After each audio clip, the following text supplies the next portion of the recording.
ये आप अप्लाई करते हो तो आप आराम से पास हो जाओगे। लेकिन शर्त सिर्फ एक ही है, आपको ये फॉलो करना होगा और ये वीडियो एंड तक देखना होगा। हेलो सीए फाउंडेशन स्टूडेंट्स, कैसे हो आप सब। आज का हमारा एक जबरदस्त टॉपिक पे वीडियो आने वाला है। जी हाँ दोस्तों, और आज हम आपको बताएंगे लास्ट 30 डेज की स्ट्रेटेजी। जी हाँ दोस्तों, अब सीए फाउंडेशन जून 2023 में बहुत ज्यादा समय बाकी नहीं रहा है, इसलिए लास्ट 30 डेज की स्ट्रेटेजी हम आपके लिए लाए हैं। तो क्या है ये लास्ट 30 डेज की स्ट्रेटेजी। ये आप अप्लाई करते हो तो आप आराम से पास हो जाओगे। लेकिन शर्त सिर्फ एक ही है, आपको ये फॉलो करना होगा और ये वीडियो एंड तक देखना होगा। तो चलिए, क्या है ये स्ट्रेटेजी, टाइम को वेस्ट ना करते हुए लेकिन इन्वेस्ट करते हुए स्टार्ट करते हैं। तो देखिए दोस्तों, पहले हमने आपके लिए इसके लिए प्लान बनाया है। अब यहाँ पे 3 कैटेगरी के स्टूडेंट है, फर्स्ट, सेकंड एंड थर्ड।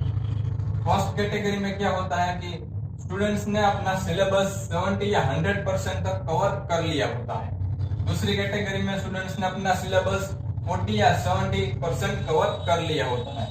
और लास्ट की कैटेगरी में अपना सिलेबस स्टूडेंट ने 10 या 50% तक ही कवर किया है। अब इस कैटेगरी में कम स्टूडेंट हो गए, 5 स्टूडेंट आराम से आपको इस कैटेगरी में मिल जाएंगे, क्योंकि इस कैटेगरी में सिलेबस ज्यादा कवर हो चुका है। अब ये मीडियम कैटेगरी में आपको 30% स्टूडेंट दिख पाएंगे। अब लास्ट कैटेगरी है, इसमें मेजोरिटी स्टूडेंट होंगे, क्योंकि अभी तक मेजोरिटी स्टूडेंट ने अपना 50% सिलेबस ही कवर किया होगा। तो ये ज्यादा वीडियो उन्हीं के लिए है। तो आपको ये कैसे करना है वो आज हम आपको बताएंगे।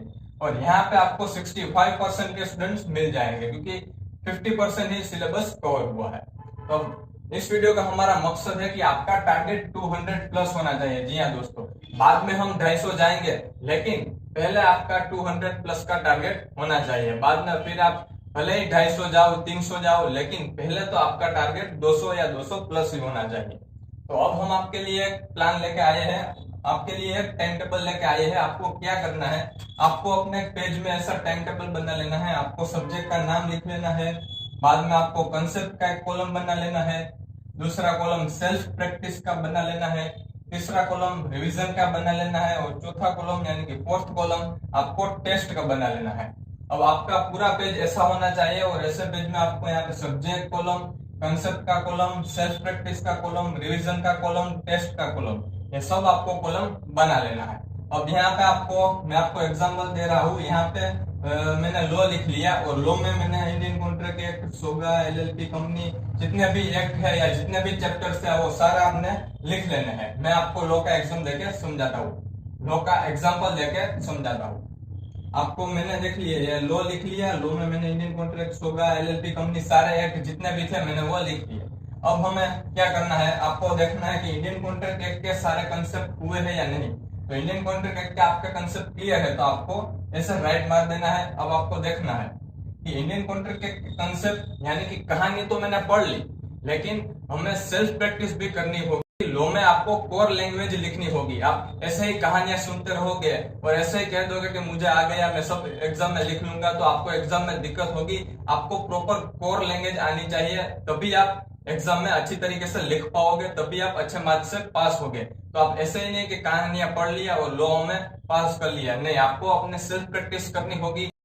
आपने एक क्वेश्चन रीड कर लिया, दूसरा क्वेश्चन रीड कर लिया, फिर आपको वो किताब बंद कर देनी है और आपको अपने सेल्फ प्रैक्टिस के लिए वो क्वेश्चन लिखना है। और फिर आपको एनालिसिस करना है कि मेरी लैंग्वेज, मेरे वर्ड टू वर्ड वो किताब की वर्ड से मैच हो रहे हैं या नहीं हो रहे, कि मैंने उसी लैंग्वेज में लिखा है या नहीं। आपको ऐसे सेल्फ एनालिसिस करना होगा, सेल्फ प्रैक्टिस करना होगा, तभी आपका लॉ कवर होगा, क्लियर होगा, और तभी आपको ऐसे सेल्फ प्रैक्टिस में भी राइट करना होगा। बाद में आपको देखना है कि इंडियन कॉन्ट्रैक्ट एक्ट, जहाँ पे हमने पहला चैप्टर, पहला एक्ट लिया है, तो आपको देखना होगा कि मैंने उसका कितनी बार रिवीजन किया है, कितनी बार रिवीजन नहीं किया है। तो आपने रिवीजन नहीं किया तो आपको ऐसे चौकड़ी मार देनी होगी, या रिवीजन किया है तो आपको ऐसे राइट कर देना होगा।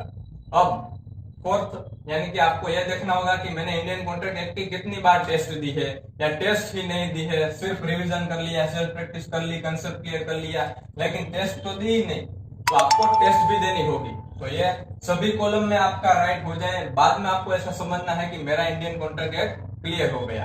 ऐसे ही आपको सब में करना है। आपको इंडियन कॉन्ट्रैक्ट एक्ट में ऐसा करना है, सोगा में करना है, एलएलबी में करना है, कंपनी में, सब में आपको ऐसा सेल्फ एनालिसिस करना होगा कि मेरा कंसेप्ट क्लियर है, मेरा सेल्फ प्रैक्टिस क्लियर है, मेरा रिवीजन क्लियर है, टेस्ट भी मैंने दे दी है, तभी आपका लॉ क्लियर माना जाएगा। तो अभी आप ऐसा टाइम टेबल बना लीजिए और ऐसे सब्जेक्ट वाइज आप प्रॉपर तरीके से अपना काम शुरू कर दीजिए, क्योंकि ये आपको काफी इंपॉर्टेंट है, आपको काफी फायदा देने वाली है।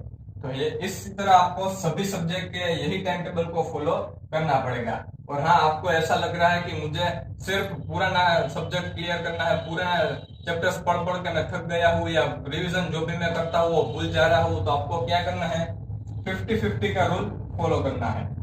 आप दिन में जितने भी घंटे पढ़ते हो उसके 50% आपको नया सिलेबस करना है, यानी कि आपने जो भी पढ़ा नहीं है वो आप क्लियर करना है। और बाकी के 50% आपको क्या करना है, आपको रिवीजन करना है। आपने पहले से वो पढ़ रखा है, अब उसको रिवीजन करना है। तो पहले 50% यानी कि जितने घंटे आप पढ़ते हो उसके 50% आपको नया सिलेबस कवर करना है, और बाकी के 50% आपको पिछले यानी कि ओल्ड आपने जो भी पढ़ा है उसका रिवीजन करना है। तो ये भी रूल आपके लिए काफी इंपॉर्टेंट है। तो ये रूल को ध्यान पे रखिए और ये टाइम टेबल को फॉलो कीजिए, आपकी 30 डेज की स्ट्रेटेजी परफेक्ट हो जाएगी और आप आराम से कवर कर लोगे और आराम से पास हो जाओगे। तो दोस्तों कैसा लगा ये वीडियो आप कमेंट